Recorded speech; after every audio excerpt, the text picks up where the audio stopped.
bienvenidos a Puntos de Vista. ¿Qué tal, Fernanda? ¿Cómo estás? Bien, Diego, ¿y vos? Bien, bien. Una jornada ya un poco más tranquila. No quiero decir que extrañamos el lío, pero fue una jornada de muchos menos movimiento de lo que veníamos acostumbrados de la semana pasada, Sí. ni que decir esta semana. Y hasta ayer, ¿verdad? Hasta ayer. Con lo que tiene que ver con la caja fiscal, la caja parlamentaria, que dio bastante de qué hablar también. Así que hoy queremos centrarnos en otra situación que también tiene sus críticas, sus cuestionamientos, sus momentos sensibles, por sobre todo a nivel administrativo, a nivel salud, a nivel fondos. También estamos hablando del Instituto de Previsión Social. Asimismo, que estuvo en la mira, incluso se habló de la posibilidad de cambios en IPS. Finalmente Sí. no ocurrió, al contrario, hubo hasta como un gesto de respaldo, aparentemente, el presidente Santiago Peña. Así que habrá que ver si pasa por ese lado, si va. Claro que pueden haber todavía cambios, pero evidentemente hay una situación que hay que abordar y queremos hablar de eso en esta tarde y noche. Sí, señor, por eso ya queremos saludar a nuestro invitado, el ingeniero Pedro Ferreira. Él fue presidente de IPS y por eso queremos hablar de este tema con él. ¿Cómo le va, ingeniero? Bienvenido. Pero muchas gracias, Diego, Fernanda, un placer estar nuevamente por acá. Gracias, ingeniero, por acompañarnos. ¿Cuánto tiempo estuvo, ingeniero, como jefe máximo del IPS? Y desde finales del 2003 hasta inicios, mediados se podría decir, mayo del 2008, durante el periodo de Nicanor. En ese tiempo cambió mucho. Sí, muchísimo. Nosotros veníamos con muchas crisis dentro del IPS. Yo, funcionario de carrera de la ANDE, yo era gerente financiero de la ANDE antes de ir al IPS y siempre funcionario de carrera de la ANDE, seguí percibiendo mi salario de ANDE, no el de IPS. Y me pidió el presidente de la República, Nicanor Duarte Frutos, que vaya como presidente del IPS 28 de octubre del 2003. Y venía el IPS arrastrado por una cantidad de crisis, algunas externas, como por ejemplo la quiebra de los bancos, que fue durante toda la década de los 90, más o menos, comenzaron a mediados de los 90, pero los problemas ya se originaron antes. Cuando se liberaron los fondos del IPS que estaban en el Banco Central, se fueron a la banca y ahí se hicieron una cantidad de desmanes, 400 millones de dólares perdidos por el IPS, plata de los trabajadores. O sea, de más o menos 500 millones de dólares que se ahorraron en 50 años de IPS, quedaron apenas 100. 117 millones de dólares es como se recibió a mediados del 2003, después de la quiebra de Multibanco, que fue el último que quebró, el último banco. Bueno, de ese 117 nosotros hicimos una cierta cantidad de reformas en la forma de colocar los fondos del IPS. Se hizo un reglamento lo más pronto posible. Yo estaba realmente muy preocupado porque las cifras son siderales en el IPS. Y se cambió, al inicio del 2004 cambiamos, pusimos un nuevo reglamento de inversiones financieras al IPS, que hasta hoy en día, con algunas modificaciones, rige y fue creciendo, ¿verdad? De 100 a 500 millones más o menos durante mi periodo, y hoy en día está encima de 2.000. O sea, se quedó con un legado de una administración transparente, en el sentido de que los bancos, cuando quieren la plata del IPS, está el reglamento, están los topes por banco y cada uno viene con su sobre y dice: yo oferto 12%, yo oferto 11,5%, otro oferta 10%, y entonces entre ellos mismos se controla, y el que mejor oferta y está todavía dentro del rango, entonces se colocan los fondos previsionales. Y nunca más hubo problema. Era mucho más viejo, digamos, entre comillas, el IPS en ese momento, y se hicieron algunas cuestiones de modernizar. Sí. Hasta hoy en día, y hoy, ¿cómo está, digamos? Porque pasaron más de 20 años, hoy, ¿cómo está la cuestión, ingeniero, de acuerdo a tu mirada? Bueno, primero se modernizó, se informatizó. Se informatizó. El call center, creo que esa época. El call center comenzó con el call center porque era lo más fácil, pero después se digitalizó todo lo que es jubilaciones. Fíjate, cuando yo me hice cargo del IPS, las jubilaciones tardaban algo así como 700 y algo de días. Lo dejé en 90. Con los libracos, ¿verdad? Y no, había unas personas que tenían que mirar uno por uno y buscar tu legajo, y eso tardaba, pero meses. Y había una rosca que vivía facilitando quién sí y quién no. El tema de la discrecionalidad siempre es amiga de la corrupción. Entonces, bajamos a 90 y hoy en día está en 30 y menos. O sea, fue un proceso exitoso de cambio. Y por suerte también los administradores que me siguieron supieron valorar eso y cada vez mejoraron más. Hace poco, por ejemplo, hablé con Hugo Roy y Hugo Roy me contó cómo hizo el último tramo, cómo bajar a menos de 30, ¿verdad? De manera tal de que eso fuera hoy en día, yo que tengo 64 años, a los 60, cuando todos mis compañeros, yo me fui, presenté y el mío salió casi en el acto, en 2 días. Le dije, a lo mejor porque soy yo. Entonces le pregunté a mis amigos, ¿verdad? ¿Y a ustedes qué tal? Y todito en el mes, que era lo que siempre tuvo que tener el trabajador, ¿verdad? Si vos tenés tu último sueldo en junio, entonces que tengas tu primera jubilación en julio, ¿verdad? Así tiene que ser. Debería ser así. Y ya es así. O sea, hubo cambios que se hicieron, en aquel momento fue difícil, pero se hicieron, otros que no.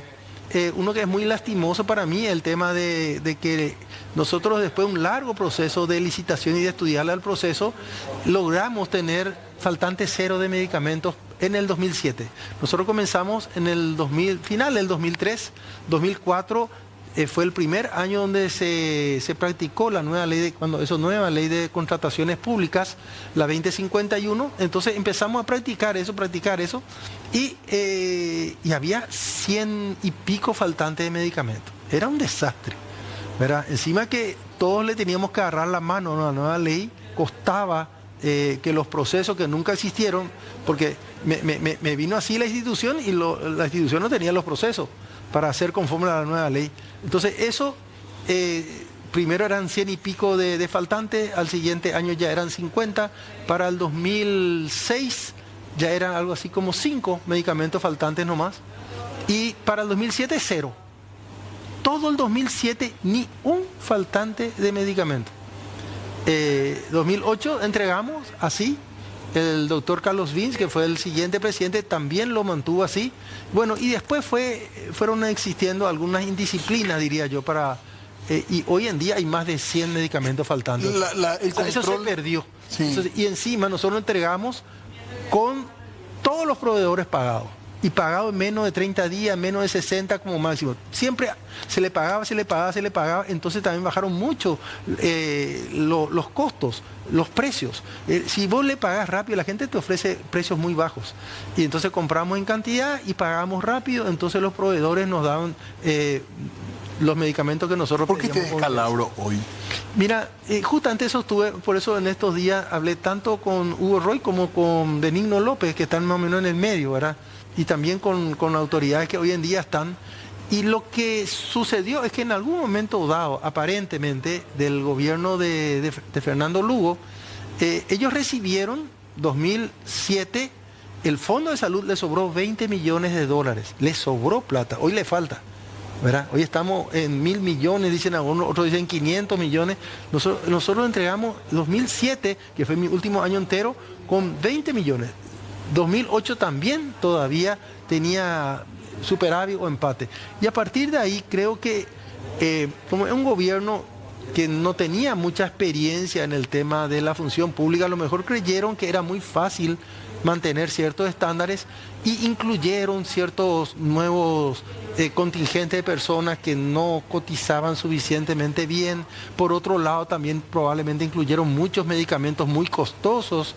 Creyeron que era fácil tener superávit y no era tan fácil. Me comentan la gente del Hugo Roy y, ¿cómo se llama? Benigno, ya son del gobierno de Cartes, que ellos ya recibieron con 200 millones de dólares de deuda, ¿verdad? Y hoy en día ya superó 500.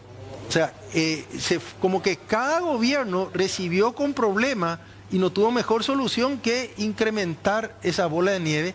Y hoy en día, a mi criterio, ya es un peligro para el fondo de jubilación también. ¿Por qué? Y porque el IPS es una sola institución. Y si uno de tus fondos está en problema, el otro va a tener que respaldar.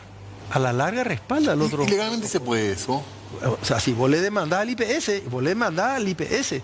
No le demandás solamente al fondo. Vos vas a decir, acá me deben, pero a la larga la institución es la que da respaldo. Pero puede llegar hasta ese punto la situación con las farmacéuticas, con las empresas, una demanda. Y yo creo, fíjate lo que pasó esta semana pasada con ESAP. y un abogado que le debía plata a SAP y pidió la quiebra. Yo no sé si, yo inclusive hablé con ese abogado, le pregunté, ¿eso se puede también con la institución pública? Según él que sí. Yo no soy abogado, no sé si se puede, pero puede llevar a este tipo de cosas. O sea, y aparte, el hecho que vos estés en mora con tus proveedores hace que todos tus proveedores te cobren más caro.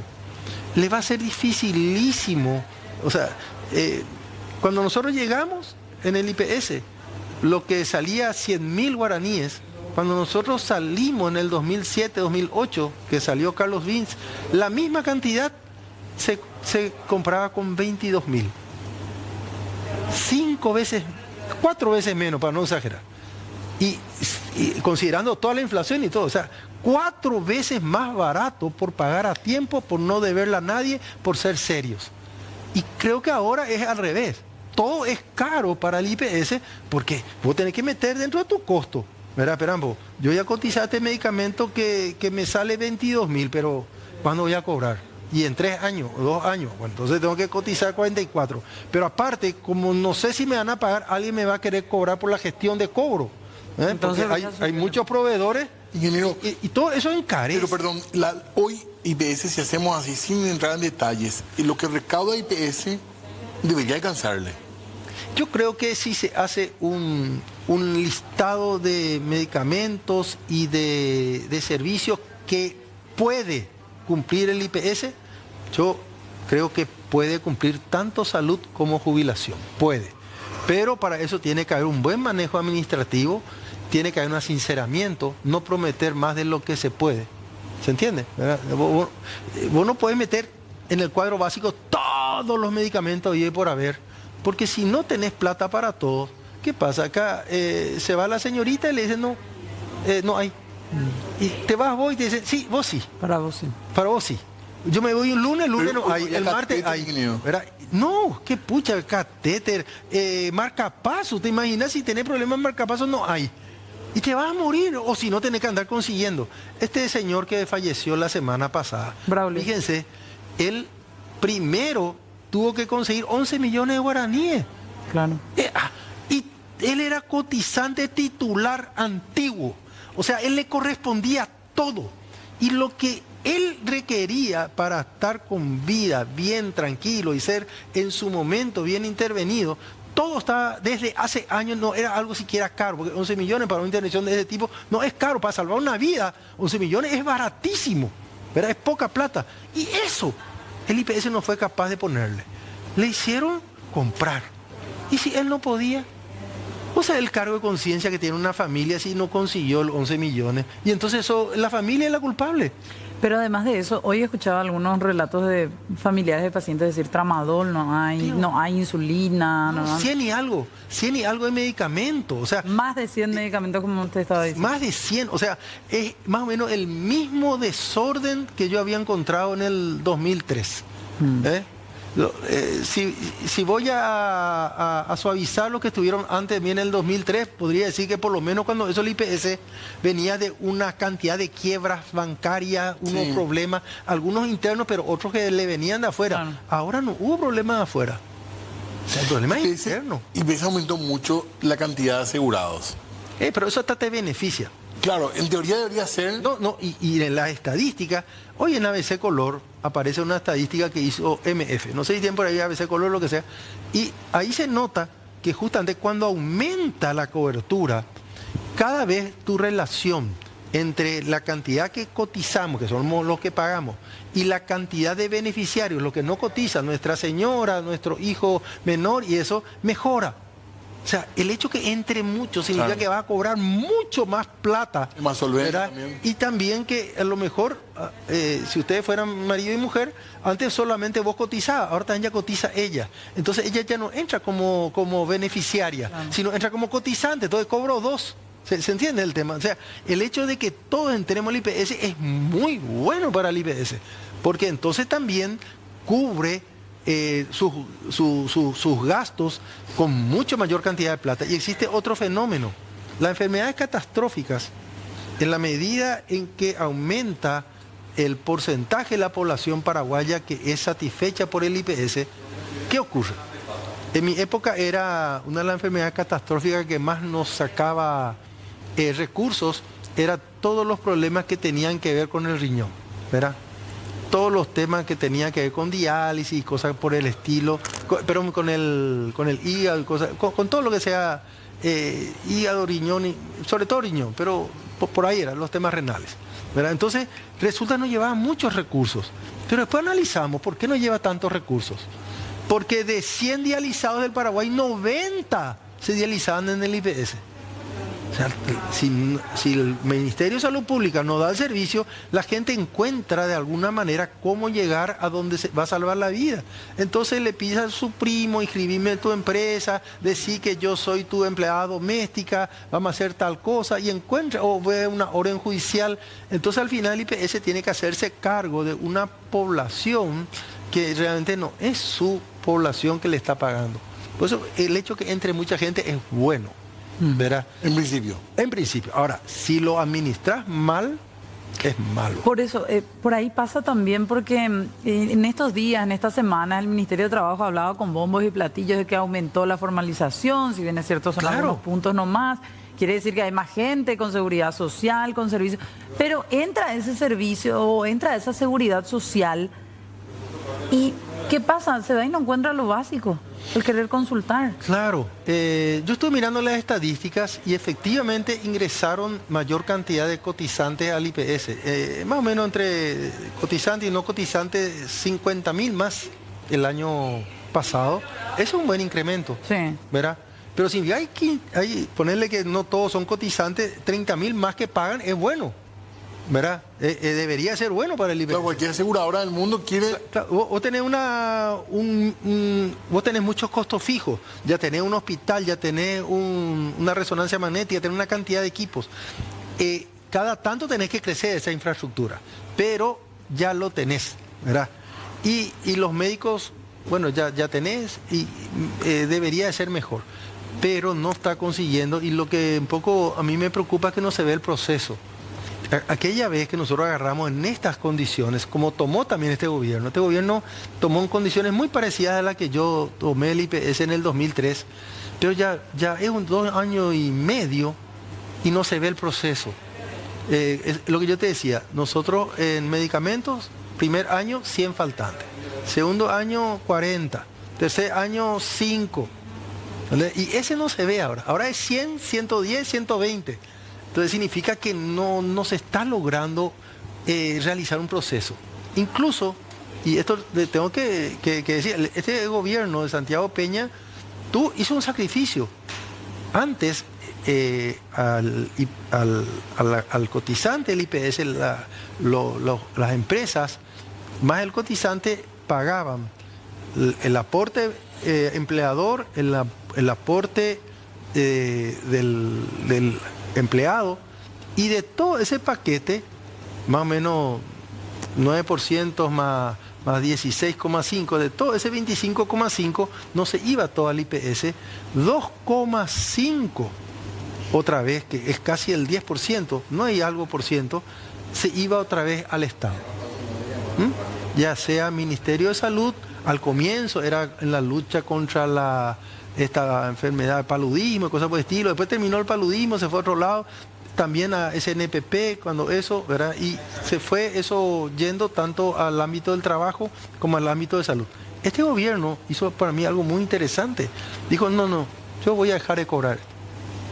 Es cierto, el primer año, que fue el año pasado, de ese 2,5, 0,5. Bueno, pero es 0,5. Este año es 1%. Significa que ahora el IPS tiene más recursos que lo que teníamos hace 20 años, en porcentaje. Debería de cubrir mejor. Y esa plata, por lo menos cuando se trató esto, se habló de que esa plata iba a ser para cubrir la deuda vieja heredada y de esa manera desprendernos de esa mochila de deudas. Hay que cortar esa bola de nieve, hay que cortar lo más pronto posible. Desgraciadamente, a pesar de que ya hace un año más o menos de que entró en vigencia eso, la bola de nieve sigue creciendo. Y en vez de usarse para saldar o disminuir, se usa para saldar, pero la deuda no baja y por lo tanto los precios siguen subiendo. Entonces al no poderse bajar la deuda, siguen subiendo los precios y he visto que cada vez licitan cosas que a lo mejor no debieron de haberse licitado. ¿Cómo qué? Y hace poco se licitó una licitación enorme con la cual encubiertamente era para lavado de sábana y cosas por el estilo. ¿Los equipos de toma de presión también? Hay muchos de esos casos. ¿Y qué es lo que pasa? Que si el IPS podría hacerlo ya con sus mismas máquinas de lavado y eso, y le es más barato, y le falta plata para otra cosa, ¿por qué se mete en cosas nuevas y más caras si la necesidad de la gente está por otro lado? Y esto se nota porque esa resolución y otras cuestionadas no llevan la firma de todos los consejeros.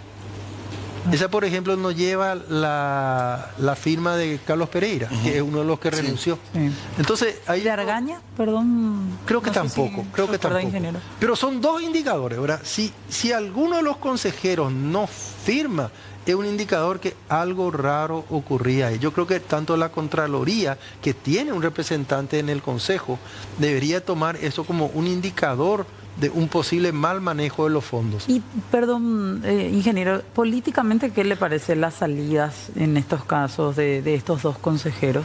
Y me parece que, no sé si políticamente, yo creo que es una cuestión hasta ética de una persona que ve que no puede solucionar los problemas, a lo mejor porque no tiene los votos suficientes en el Consejo, ni tiene por qué tenerlo, porque vos sos un voto de 6, ¿verdad? O porque ve la desgracia de las personas y de alguna manera uno se siente responsable y culpable, ¿verdad?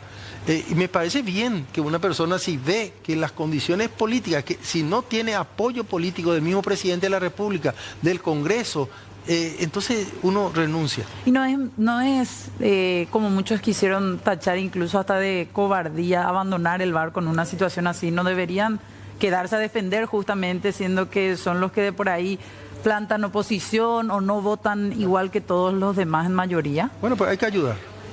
Si estos señores no firmaron una resolución y la Contraloría no hizo nada, la Fiscalía no hace nada, nadie denuncia nada, un ratito. O sea, yo soy parte, yo de alguna manera con mi presencia estoy diciendo acá estamos todos bien.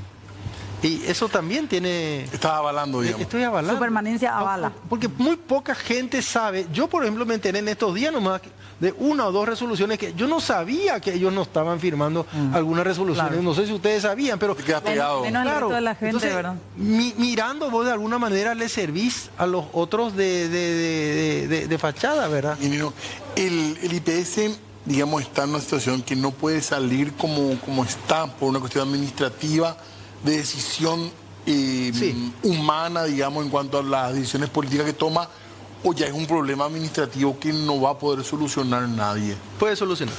Por eso doy pero va a ser un proceso, no es mágico. Yo cuando llegaron esta autoridad al IPS, cuando llegó este gobierno, yo miré y visto cómo era el asunto y yo le dije, hablen a todos los que les conozco. Yo le conozco al presidente Jorge Brite, él fue director mío, es una persona a mi criterio buena, pero a lo mejor ya demasiado buena, muy bondadoso, además, así es. Yo soy mucho más duro, yo soy medio malo, si a alguien veo que está haciendo mal, le doy con todo, ¿verdad? Él un poco es más conciliador, ¿verdad? Y a veces hay gente que entonces aprovecha eso para... Bueno, no me retó tanto. Y yo sí reto. Entonces le dije, bueno, pero se tiene que ver un proceso. Ustedes recibieron así, tienen que examinar rápidamente y que exista el proceso. Hoy día no se ve el proceso. Inclusive lo que te estaba diciendo de los fondos previsionales, ese tema que venía con todas las crisis y logramos revertir mediante un reglamento de inversiones. El año pasado resulta que había un banco que no podía ya concursar y traer más fondos del IPS a su banco y entonces se cambió el reglamento y colocó más fondos. Yo en estos días miré el balance de este banco y yo no hubiese hecho ese cambio. No es seguro. Tiene cuentas de orden, se llama, 9 millones de guaraníes por ahí. ¿Y qué son las cuentas de...? Y son las cosas que... Te doy el caso que yo conozco de la ANDE. Sí. Un ejemplo de cuenta de orden. La ANDE cree que compra de Yacyretá la energía eléctrica a $22. Y Yacyretá cree que le vende a la ANDE la energía eléctrica a 30. Por decir así, ese era cuando yo era gerente financiero, era así. Entonces, nosotros le pagábamos 22, ellos contabilizaban 30 y nosotros 22, y ese 8 decíamos cuenta de orden. Alguna vez vamos a ponernos de acuerdo. Entonces, crece tu cuenta de orden. Ok. Pero se entiende, cuando hay algo que, si bien es cierto, la contabilidad que vos reconoces es de cierta manera, hay ahí un probable litigio, un probable problema que en algún momento dado te puede explotar. ¿Pero por qué se puede generar esa diferencia? Y no conozco el detalle porque en el documento público de ese banco no está el detalle de los 9 millones de guaraníes, que es una casi 20 veces más que el patrimonio del banco. O sea, es mucho el porcentaje. Entonces, lo que a mí me parece es que podríamos estar volviendo a los vicios del inicio de la democracia. No sé si ustedes recuerdan, pero no estoy seguro, ¿verdad? Hay que mirar a lo mejor con mayor detalle. A inicios de la democracia, cuando los fondos del IPS salieron del Banco Central del Paraguay, donde estaban guardados pero sin rendimiento, estaban seguros pero sin rendimiento, lo cual es dañino.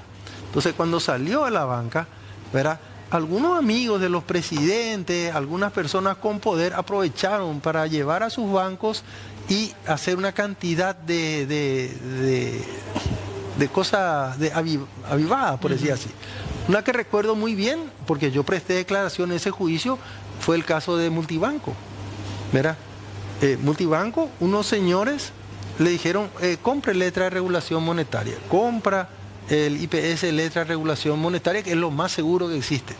Bien, compra de ese banco y alguien le dice, deposita en el banco para custodia, deposita el papel otra vez que es del Banco Central, deposita en el banco y el banco vende, hurto, vende, cuando que lo lógico hubiese sido depositar en otro banco, ¿verdad? Si yo tengo un pagaré tuyo, no te voy a pedir a vos que vos guardes tu pagaré, ¿verdad? Claro. Voy a ir al otro lado, ¿verdad? Pero esas torpezas, uno interpreta que... y aparte está el hecho, bueno, yo fui torpe, presidente de IPS o consejo del IPS, tenía tu documento y te entregué a vos mismo que vos guardes. Estamos hablando de grandes cifras, ¿eh? No, era poca plata. Una torpeza. Pero después vos agarrás y vendés. Por eso se fueron a la cárcel, ¿eh? Claro. Se fueron a la cárcel. Fue un escándalo, de hecho. Pero hubo muchos de estos casos. Entonces, ¿y usted teme que se vuelva a ese tipo de práctica? Cuando la clase política o las personas con mucho poder empiezan a dar instrucciones de cambiar un reglamento y no hay suficiente resistencia interna en la institución, de defender la institución, que al fin y al cabo uno no defiende la institución, defiende a los trabajadores. Claro. Y ahí es donde veo que a veces como que no hay remordimiento o no hay conciencia de lo importante que son los fondos previsionales. Fíjense, ¿qué caja hoy está en quiebra o en pérdida? La caja fiscal. Y el IPS, tranquilo, tiene 3.000 millones de dólares. Y si no hubiésemos quedado con aquel 100, que era el del 2003, íbamos a estar todo en la calle. O con el daño profundo que puede haber en la sociedad paraguaya. Si por culpa de desatenciones o darle el gusto al de arriba, uno flexibiliza un reglamento y después se pierde la plata, pero no se dan cuenta que son miles, millones probablemente de paraguayos los que pueden perder plata, como fue ya en la crisis de los 90. Y la ubicación del dinero en ese banco supuestamente es más ventajosa. Sí, ofrecieron un poco más de interés, no es tampoco mucho más, pero ponerle 1% más, lo que sea. Pero aparte, en ese mismo banco, según el último informe que está en la página web del IPS, se deposita mucho dinero a la vista, sin ninguna licitación. En el informe de septiembre por ahí, es algo así como 6 millones de dólares, que no sé por qué lo tiene 6 millones de dólares a la vista del IPS, ¿verdad? Porque no paga pues nada en dólares, no necesita pagar sueldo ni jubilaciones en dólares, pero tiene 6 millones en ese banco. Ya no, eso, cuando varios indicadores te dan una ruta, eso ya no es casualidad. Y tiene, es en ese informe, el último que está en la página web del IPS, busquen inversiones financieras, creo que septiembre del 2025, entren ahí, verifiquen, van a ver que tiene cerca del 80 o 90% de toda la plata que está a la vista. Miles de millones de guaraníes. ¿Y por qué debería estar a la vista a lo mejor plata en un banco en vez de estar vendiendo? En dólares tienen 6 por ahí, no me acuerdo bien. Pero mucha más en guaraní. Entre 5 y 10 millones. En guaraní es mucho más. El equivalente de 30 por ahí. 30. Pero, entonces, ¿por qué tienen en ese banco?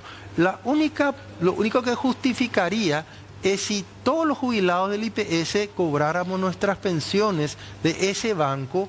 Entonces la mayoría de la plata está esperando una cierta fecha donde nosotros cobramos.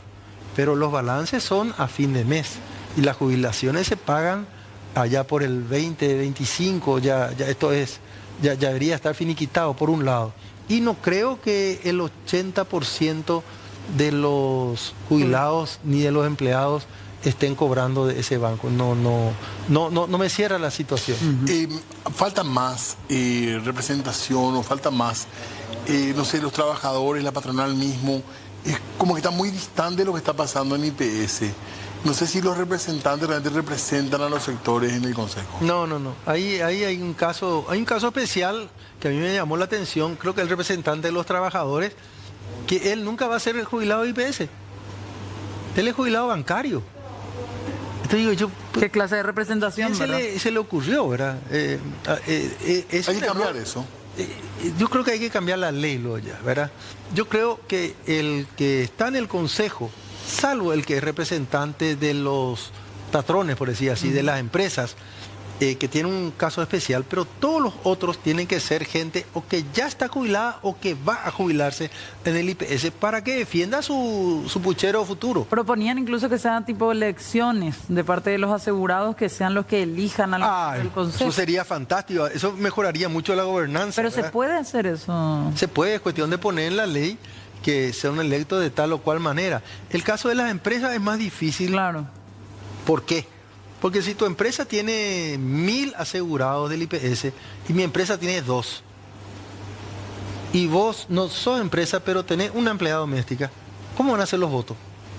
Es más difícil. Claro. ¿Verdad? Pero en el caso de los asegurados es fácil. Y no sé, hasta electrónica es mejor que como es ahora. Y el representante de los jubilados ni qué decir. Somos ponerle 80.000, 90.000 y bueno. Que haya representación aparte, ¿verdad? Que se sienta eso, ¿no? Así como se nos hace la fe de vida y al finalizar la fe de vida que salga ¿quién quiere que se vote?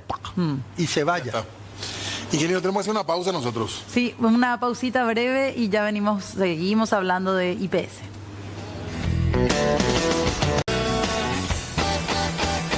Muy bien, seguimos hablando con el ingeniero Pedro Ferreira Fer para hablar de IPS. Hablamos mucho del tema de salud, básicamente. Así es, también del tema administración. En estas últimas horas, de hecho en la última semana se dieron cambios, pero la gente pide también el cambio de la presidencia del IPS. ¿Cambiará algo con esa decisión? Porque el presidente Santiago Peña ya le dio su apoyo, le dijo que necesita básicamente que tenga mano dura.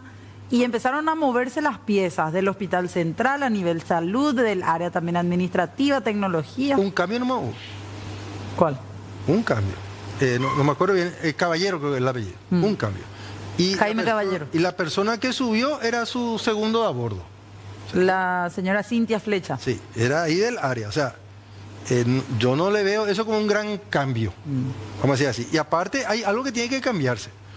Vos hoy en día le llamás a ese señor Caballero, llámenle ustedes mañana a él y no te atiende el teléfono. El ex gerente de abastecimiento. Llámenle ahora a la nueva gerente y no te atiende, vamos a decir atiende. Y en mi época nosotros respondíamos el teléfono de madrugada. Vos tenés que dar la cara, no es tu plata. Vos no sos un rey, vos no sos un príncipe, no, vos tenés que dar la cara. Y eso te ayuda también a tener contacto con los problemas y a los de abajo empezar a perseguirle después. Eso tiene que cambiar. Si eso no cambia, si no dan la cara, el presidente del IPS tiene que contestar el teléfono de la prensa. Todos los gerentes tienen que dar cuenta de lo que hacen. Todos los directores. O si no, significa que siguen ocultando o siguen creyendo que es un problema de imagen nomás. No, los problemas existen, la muerte existe, la falta de medicamentos existe. Yo creo que el IPS es muy importante. Y ahora con este tema del tema fiscal se nota algo, todavía no se habló de esto, se critica mucho y se habla mucho de privilegiado y cosas por el estilo, pero piensen un ratito, ¿qué sería el Paraguay sin jubilados? ¿Qué sería Paraguay sin jubilados? Los empleados públicos, en los últimos años, antes de su jubilación, hoy en día un funcionario del IPS de 10 años antes ya sabe más o menos cuánto va a ser su jubilación, porque se toman los últimos 10 años. Él puede darse el lujo de ser totalmente honesto. Y ese es algo importantísimo. Y encima va a tener una buena jubilación y va entonces a estar tranquilo. No necesita meterse en cosas raras. Por eso que hubo 400 jueces que dicen, voy a presentar nomás mi renuncia. Claro. Y los jueces no son malos en el Paraguay y viven de... No, por lo menos hay 400 que no. Que esperan la jubilación. Claro, entonces significa que son honestos, por lo menos es un indicio. Con respecto a ese tema, nomás porque ayer salió, y perdón porque un poco fuera del tema de hoy, pero ayer decían que todos deberíamos estar en IPS, incluidos los docentes de manera completa, los judiciales. Policía. ¿Aguantaría IPS? Porque... No aguanta. No. A mí ya me habían planteado, cuando el problema era menor, allá por el 2000, hubo dos problemas cuando yo era presidente del IPS. Ya era problemático. Vamos a recordar que en el 2003 el Producto Interno Bruto, o sea, la caja fiscal también estaba con problemas y era 2% del déficit del PIB con relación al PIB. Hoy es 1.6 o 1.7, o sea, hoy es menos que en el 2003. ¿Cómo se arregló? Subiendo de 0.14 a 0.16, que fue algo que Nicanor Duarte Fruto le llamó a los presidentes de los partidos, se habló de un consenso mínimo y se llevó adelante y se materializó. Y después vino la reforma de impuestos fiscal del 2004. Eso fue un paquete, ¿verdad? Se hizo. Y el otro fue los bancarios. Y en ambos casos hablaban de... Yo examiné que, pucha, te van a contagiar una crisis a tu colectivo, a tu grupo. Pero no es mejor que haya más cotizantes, como decía usted hace rato. Sí, es mejor, pero para eso todas las cajas que se integran tienen que estar igual de sanas. O sea, si pero no tiene.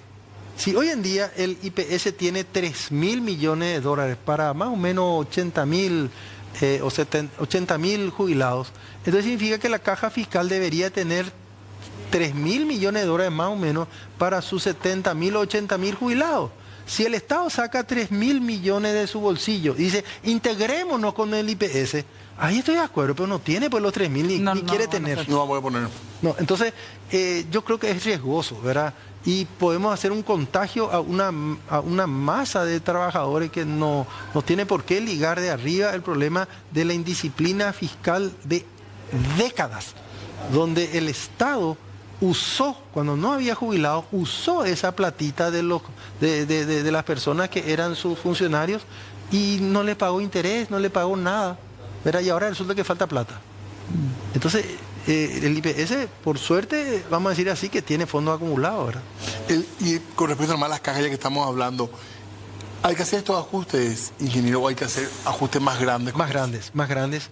Más que vos, yo, la señorita le pueda prometer a sus hijos. Yo solo hablaba de mis alumnos. A mis alumnos, tuve una discusión el sábado pasado, pues justamente enseño estas cuestiones. Me dice uno de mis alumnos, pero profe, yo ya no me voy a jubilar. Yo le tengo que poder prometer a mi alumno que tiene 25 años de que se va a jubilar. De que nuestra generación no le puede tirar este fardo a ellos. Es una irresponsabilidad. Nuestra generación tuvo bono demográfico, tuvo bono energético y el bono tributario, porque pagamos poco, le vamos a tirar a nuestros hijos, a nuestros nietos. No podemos hacer eso. No podemos, y todavía podemos corregir.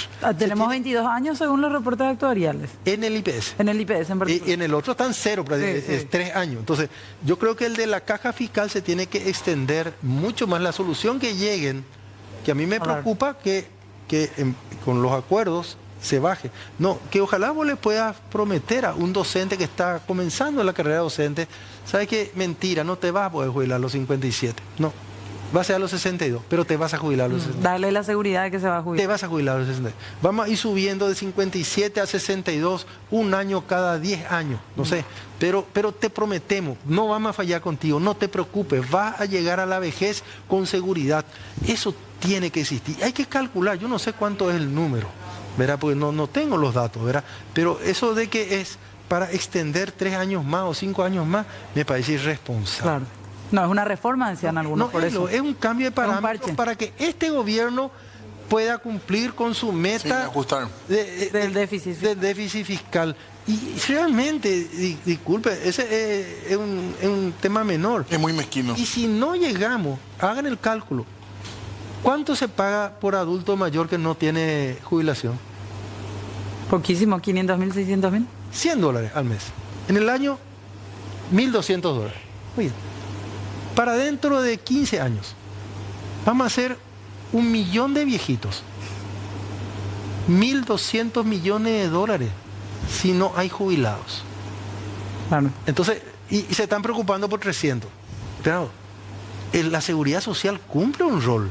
Le aliviana al Estado de estar manteniendo y aparte le da dignidad a las personas en la vejez, porque fue con mi aporte. Yo no le debo nada a nadie. Eso tiene un valor. No sé, ustedes son muy jovencitos, ¿verdad? Pero yo que ya soy viejo. No sabe, uno se siente orgulloso, ¿no? A mí no me mantiene mi hijo, yo mantengo. Es más, con el fruto de mi trabajo de años. Puedo todavía pagar esto a mi nieto, a mi hijo, lo que sea. Puedo todavía, ellos ya. Pero es mi dignidad. Y tener un Paraguay de personas dignas vale muchísimo. Gracias, ingeniero, por el tiempo. No, cuando quiera. Muy amable por venir. ¿Tenemos que hacer una pausa más? Breve corte y ya volvemos.